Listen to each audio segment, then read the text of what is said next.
Welcome back to American Newscape. I'm Joyce Rockwood, and today I have a very special guest who takes fitness beyond the physical. Jessica Perez-Beebe works with successful, purpose-driven individuals and groups who are ready to reach their next level of success.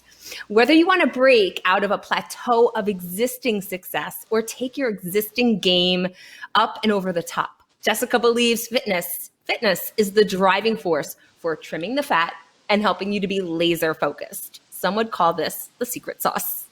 Jessica Perez-Beebe is an entrepreneur, athlete, performance coach, wife, and mom, to name a few.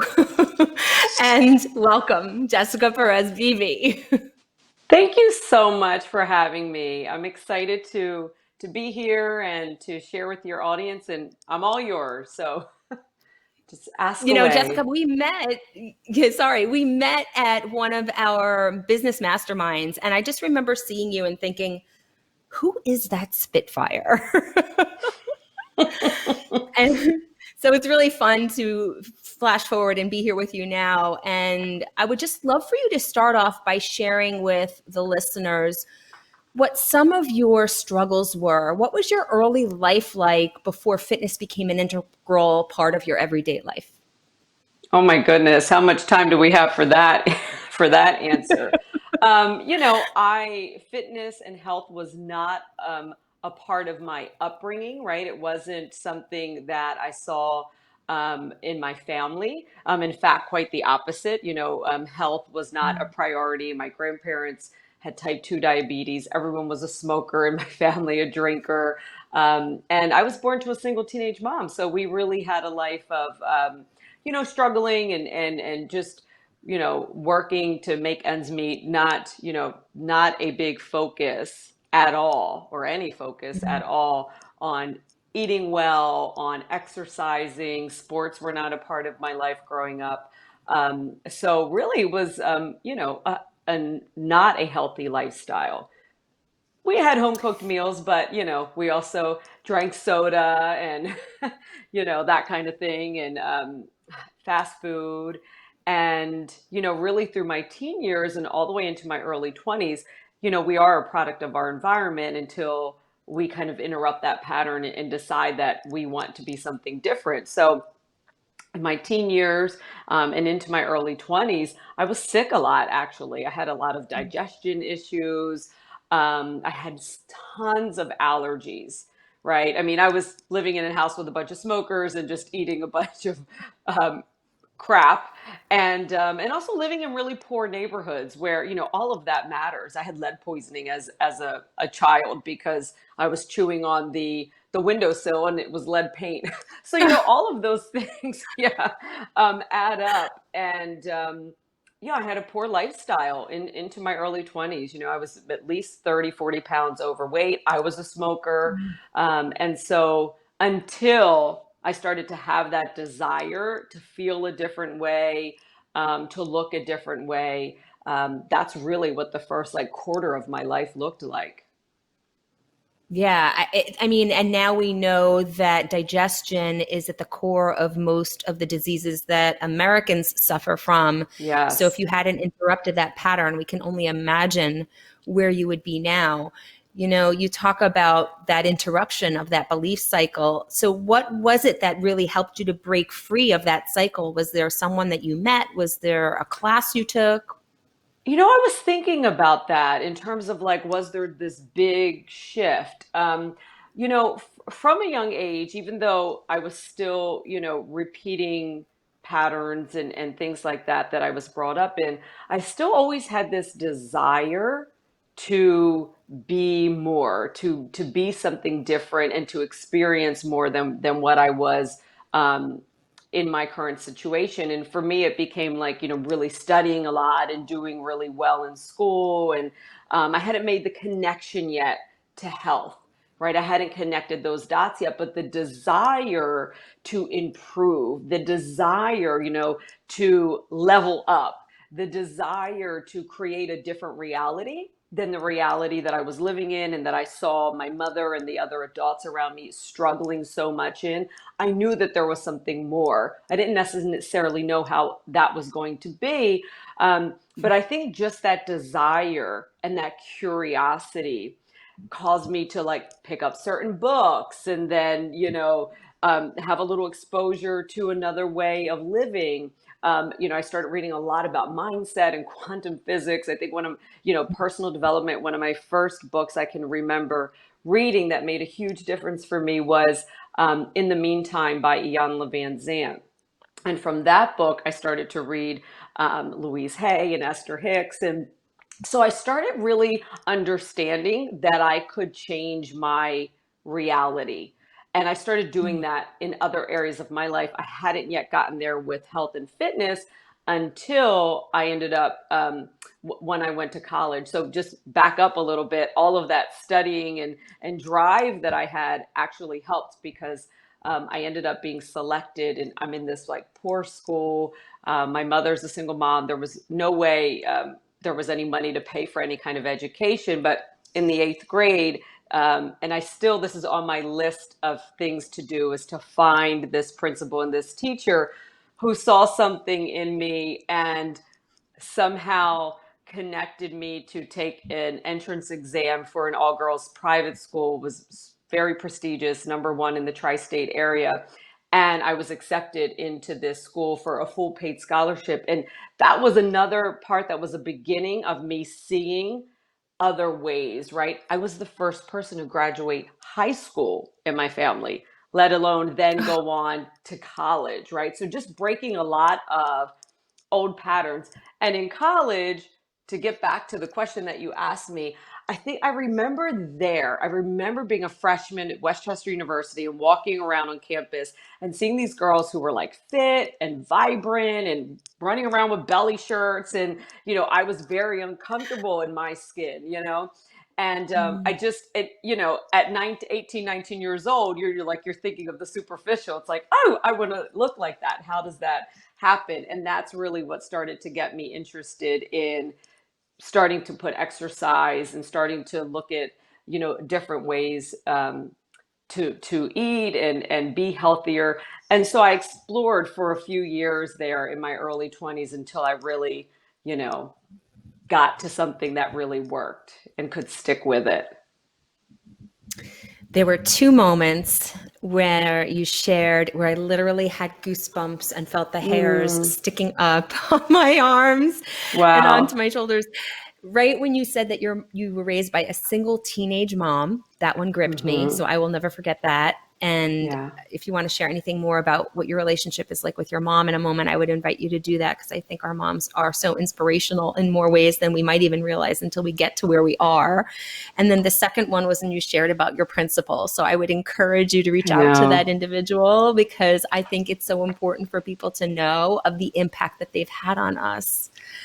Yeah. So yeah, I agree powerful with you. And it's moments. something that hit me a lot later, like kind of going back and Yeah. connecting the dots because what happens to a lot of people like myself, you deal with things, everybody deals with things differently, but a person who like we now identify as like type A and driven, a lot of times that comes from a dark place. And that's okay. And so that drive for me was like, I just want to get as far away from here as possible. And so I was so driven to keep going forward and not look back that it's not now, it hasn't been until later as an adult.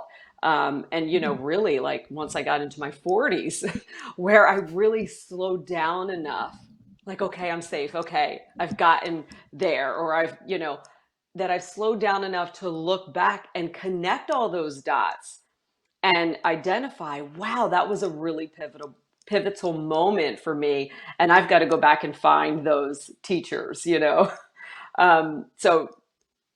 yeah. Absolutely.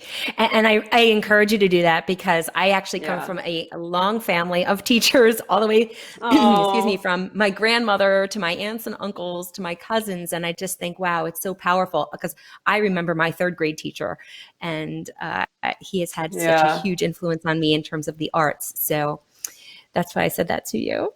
Yeah. So we talked about you working with the mindset piece first, which is really fascinating, and you Hmm. mentioning those incredible authors and book titles. So, Yeah. what was the first form of actual physical fitness that you included that made the biggest impact for you? So the biggest form of physical fitness that at first made the biggest impact for me was yoga. So, I shared that story about being in college, and then I actually had to take off. I started in college that freshman year, taking classes and things like that on campus, still just trying to find my stride. And then I actually had to take off. I ended up taking off a year and a half from school because I had to make money. I had to put myself through school. I hadn't yet gotten to the point where I got a college scholarship. That did come later. But that Of freshman course. year, it wasn't. It didn't happen. I had to put in my time. So what ended up happening when I took off that year and a half is I got like a corporate job, and I started going to the gym. So I started going to the gym. And I got my first personal training certification. I was like 19 years old, and I also got introduced to yoga. So in the beginning, I was learning how to lift weights and learning how to move on the yoga mat. And that was really like a big deal for me. Just starting to move my body and just all of these things that I hadn't been exposed to. I know it sounds silly, but literally, like, there was no exercise going on in our family or sports or anything like that. So that really opened my eyes. I hadn't yet started getting healthy. I hadn't yet started really understanding food and all of that and what we put into our body. But that was the first leg. And yoga became, still to this day, in the morning I have yoga. I have a 15-minute yoga movement that I do in the morning, even though I predominantly, my sport is, all lifting. But that planted the seed really early on for me. So it was really Yeah, yoga. and And I was with lifting weights early on too, but yoga was the biggest. yeah, and with yoga meaning unity and oneness, at some point you will come into connection with what you're eating and how that allows you to be more flexible or not Yeah, on certain days. sure. Right? Yeah, I find that as well in bodybuilding. Yeah, most 100%. definitely. And so I'm curious, how did the fitness component affect you and impact you mentally? And then how did it affect you professionally? If we take it to the next step. Well, I'll back up just a second, only because you had asked about my mother. So, Yeah. is that okay if I could connect these dots? Yeah, absolutely. So, and this is important, I think, to share because it's really what was the impetus for me becoming an entrepreneur, and things kind of, leading to where they are now. But so I started getting into health and fitness and all of that. And I was dabbling, right? I was dabbling, but I was still in my early 20s, um, still repeating a lot of the bad habits and, relationship breakdowns, and still bad lifestyle choices, smoking cigarettes, things like that, that, were very common in my community and in my family, and amongst my friends. So my circle of influence, okay, this is really important. My circle of influence was not matching the desires that I had for myself. And so Mm. because my confidence wasn't there yet, and I didn't yet believe or know if I could quite be this person that I desired, right? I was still kind of playing in both fields, right? Right. I had my one foot here and my one foot over there. And it was causing problems for me, staying out late at night, Mm. poor eating, drinking too much alcohol, all of those things, and spending time with people that really I shouldn't have been spending time with, or, didn't really have my best interests at heart, didn't have their own best interests at heart. So my circle of influence was not supportive of where I was wanting to go. So that was holding me back, right? If you ever feel like it's kind of like an uphill battle and you're just, you just feel heavy. That's really like the space that I was living in. And it was reflective in my relationships. It was reflective in my career at the time. And then, and then my mother died instantly in a car accident when she was 40. Mm. She just turned 45 years old a month prior. Mm. Mm. Yeah. And I was 27 or I was 26 turning 27 the next month. And it was just a bolt of lightning. Like, I'm not kidding you. Mm. It was, I say to this day, like, I believe that my mother sacrificed her life, like somehow, energetically as a soul for me to wake up. Because I don't Mm. know if I would have just kept kind of trudging through, kind of wanting what I wanted, but not really doing what needed to be done. Because I had the dreams of being an entrepreneur. I had all of this stuff inside of me, it was just like a Yeah. little flame, and that Mm. was the thing that ignited the spark. And I just Mm. remember, being in the bathroom at my aunt's house after receiving the news and just kind of like sitting on the floor and just kind of in a state of, um, just shock. But in that moment, there was something or someone or God who spoke to me. And in the back of my mind, I could hear, like, you could be gone tomorrow. Like, you could be gone Mm. tomorrow. That's all I kept thinking is, this is it. Like, I already got the message in that moment that that was for me. And that might sound selfish, but I got that there was a very clear message for me. Through the pain of mourning my mother, I realized this is the freaking wake up call. This is happening for me. I really did. I never went into a depression. I never went into um, I just automatically, all of the stuff that I had learned about mindset and quantum physics and manifesting and creating a reality and think and grow rich and all of that, it all just started flooding in at one Mm. moment. And it was like, okay, this is your wake up call. Your life is right now. You're like, all I could think about was my mother died with so many of her dreams buried inside of her, right? Like, Mm. she was a phenomenal writer. She was, she never put anything out there. She was always waiting for the right time, or I don't have enough Mm. money to do that, or I don't have enough this, and so I was taking on some of that. And that's what happens until we interrupt and say, wait a minute, which of these thoughts are really mine? Which of these beliefs are mine and which are, just somebody else's and I've taken them on? And so it was just a huge moment of clarity that just kept getting clearer and clearer and clearer that year, that I'm not going to let my mother's death be in vain. This Right. is the wake up call. And I went full speed ahead. I quit my job. That's the year I became an entrepreneur, and it's 16 Yeah. years ago. And it's just boom, boom. That's when I stopped smoking cigarettes. I cut ties with like the community that I was, spending time with. Fitness, that's when I turned it up and like everything happened, everything just started coming into play because what I wanted just became there was an urgency all of a sudden to my life. And Absolutely.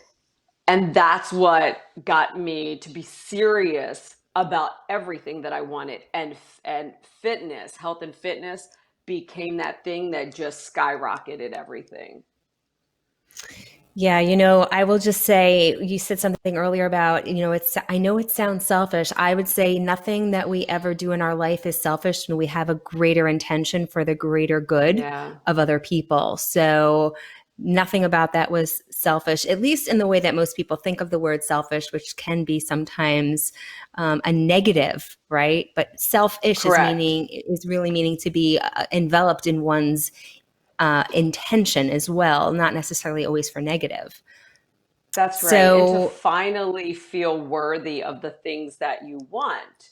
Right. That was really what was happening to me. It's like, no one's going to give it to me. I've got to go out and get it, and I deserve it. Right.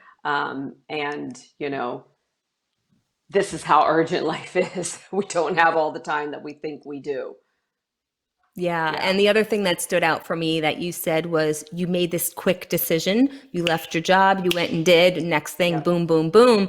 It reminds me that in a lot of our own business coaching in our masterminds, we've learned that one of the most standout qualities of the most successful entrepreneurs, CEOs of the biggest companies in the world, male and female, the highest That's quality or the right. most standout quality is decisiveness, That's right. right? And just So, going and not knowing where you're going to land, but having right. that conviction of what your mission is. Yeah. Yeah. So let's jump forward and let's talk about how your fitness impacted you mentally and then also professionally, uh, because that's really like where you are now, right? Yeah.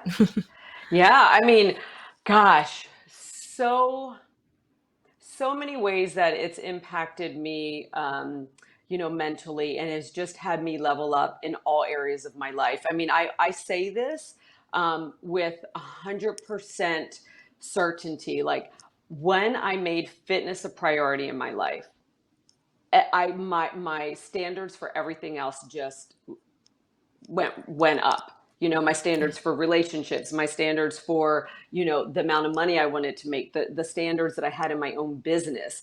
Because what happens is, having a fitness regimen, and I don't mean just like working out every now and then, or like walking on the treadmill or taking a walk every day, which I do every morning and every evening, but I mean a real hardcore fitness commitment. What it does is, number one, it grounds you. It really puts you in your body, right? And brings you into yourself, brings you into your body. You've got to be connected, mind, body, the whole thing, when you're physically active. And the other thing is, you've got to earn it every single day. You don't just work out hard, get in great shape, and then just not do anything and you still have it. No, it's something that you need to put time into every day. And when you start approaching anything in your life like that, where, you know what, it's going to take repetition, it's going to take dedication, it's going to take focus, then there's nothing can happen besides you get results, right? Like, nothing can happen besides you improve.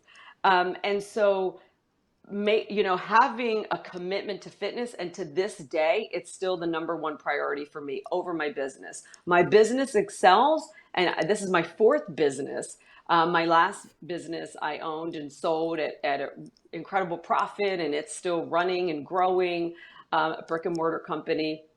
Um, so my companies have been successful, and I would say they get even more successful as my commitment to fitness continues to level up. And then, as you know, last year I turned pro in the sport of bodybuilding while growing my online company and actually doubling my online company last year. So it's just, everything has a carryover, right? So Absolutely. when you are prioritizing your training, your nutrition, your physical activity, then you start to build that mindset muscle. You start to build that discipline, and it carries over into everything else, because once you start seeing the results, that just Yeah. is that's where you get motivated to keep going, right? So many people quit Yeah. Those ahead of buns of time. steel, girl. Right. But most people quit before they get the result, in fitness and in business. I see it all the time. So think about, entrepreneurship. Think about your career in general. You don't have to be an entrepreneur. Maybe you're a public speaker. Maybe you're an executive who's wanting to, really move up the ranks. Maybe you're in transition right now because of everything that's going on.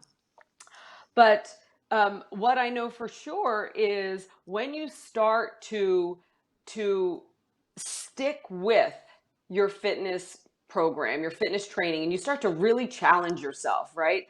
What happens is you get more stamina, your endurance increases, you have better energy, you're just happier, right? All these things are connecting, right? The neurons, the The hormones, confidence. all of that, right? But Yeah. on a physical level, something is actually happening that actually turns you on, right? Like everything gets more alert.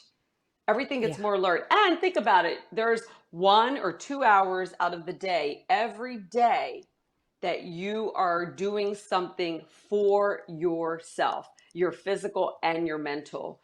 If you're just spending all day sitting behind a computer trying to make things happen, you're doing it the hard way. You're doing it the hard way. And one thing that I always say to my clients is, once you start breaking through these barriers and physical limits and mental limits, because it's all mental, trust me, at least 80% of it is mental. The physical is like a small part of it. Once you start breaking through those things, then the hard stuff in business gets really easy. It just gets Absolutely. easy. Yeah. And that's the goal. So, There's always going to be yeah, hard stuff, but how do we make it easy? so you trained to compete. You had two placements. So who inspired you to get to that level, to go to those levels of training? Was that just something you've always wanted to do yourself? Was it one of your own mentors that said to you? Like, what inspired you to go pro So with your back fitness? in 2014, I had just grown at that time I owned a fitness center in a beach town on the East Coast in Delaware. And we had just grown into our third location. So we were growing quickly. So what happened is, and I was building team and everything like that, and the business was going phenomenally. But what was happening, and a lot of entrepreneurs do this, is I was starting to sacrifice my own fitness regimen and nutrition and sleep and all of that because I was all work. And so I got Yeah. into this all work, head down, boom, boom, boom, boom, boom. And I was aware of it. And I caught myself and I said, you know what? I need a goal. And anybody who's driven, any type A person, this is why, like, I read something before that said the whole midlife crisis thing that only happens to a type A driven person, and it's because they've hit all of their goals. They've typically excelled. They've made the money. They've gotten the title or whatever, and for some reason, like it used to be, you retire, right? Or you slow down, you don't do anything else. That's why you get the midlife crisis. It's because you stopped like giving yourself what actually keeps you going, and that is setting the next goal, right? Raising the bar each time, right? Raising your ceiling. um, and so that's what I had to do in that moment. I said, I need a challenge. At that time, I was a competitive CrossFit athlete, but I wanted to do something that was separate, that was different than that. And one of my employees at the time said to me, you would be great for bodybuilding. They have a division now that's the bikini division where it's not as muscular, it's more feminine and and all of this stuff, but it's really competitive. So I signed up to do that. I hired a coach, picked a date. I had no idea about anything about bodybuilding. Okay, like nothing. And the idea of being on stage in a bikini, I was like, oh my God, okay, this is totally out of my comfort zone. Let's do it. And that led me on this journey of just absolutely falling in love with bodybuilding. I mean, the metaphors just go on and on and on for building your body, building your mind, building up the success habits, all of that. And fast forward, I competed. I did really well. Went to nationals like right away, and then took off 3.5 years as I traveled overseas. We were homeschooling my daughter. I was building my new company, and last year, or the end of last year's 2019, December of 2018, I said, you know what? I'm ready to crank it up in my business. And competing was still in the back of my mind. And I said, it's time for me to go pro. Like it wasn't a goal for me back then. My coach said to me, "You're going to turn pro." And I said, "It's not a goal for me right now. I've got some stuff to do." And I said, "I'll check in with you in a couple years or in a year." And it turned into 3.5 years. But I knew in that moment, I start to think about competing and the discipline that it takes to be competitive at the national level in bodybuilding and in physique is like it's the top of the top. I mean, the discipline that it takes with your diet, with your training, with your sleep, with your all of the things that you have to eliminate, that you have to trim the fat, the socializing, all these things that only a really, really focused person would do. And as I thought about that, I thought, you know what? If I go back into this with the goal of turning pro, like how do I now have a pro mindset around this? Like it's one thing to you hit the nationals, but what does it take to go pro, right? And I Mm, know that that's going to carry over into me growing my business this year, and it absolutely did. And I absolutely loved it. People were like, "How did you make the time to that?" But when your intention, you know what you're doing it for, that just makes it easier, because I knew that those habits that I was building, I was breaking through new levels every single time, right? Like now what I do absolutely. is like doesn't even seem difficult, whereas when I started in 2014, 2015, it was like the hardest thing I have ever done in my life. And this year, last year I went back, and in 2 shows I turned pro. And guess what? My next question was, when I turned pro, okay, now how do I excel as a pro? What it took to get to pro is not the same thing that it's going to take to actually excel as a pro and be competitive as a pro. So I'm always Right. reaching for like, what's the next level? And being around pro athletes puts your it puts you on a whole other level of thinking, because they're Absolutely. no BS, Your Right. excuses, please save them for someone else. Talk Yeah, and as about a people who performance are coach, driven. we are always doing whatever we can to elevate ourselves so that we can show up more powerfully for our clients. So why don't you tell everyone, this has been such an incredible story, and hearing your entire transformation from, growing up with a single teenage mom and amongst family members that were just not even at all connected to anything healthy, to see where you are today. Why don't you share with people what you're currently working on and why it's so important to you? Oh, a couple things. But right now, what I'm most excited about is my new show that is airing on August 17th. It's called the Fit AF Entrepreneur Show. And you can Mhm. imagine why I'm hosting a show like this. I just started to see that common denominator everywhere. I mean, your top entrepreneurs, anyone who's the top of anything, Mark Zuckerberg, Brandon Burchard. You hear them, Bill Gates, all talk about fitness has always been a priority in their life, and that they don't believe they would have been that successful had it not been.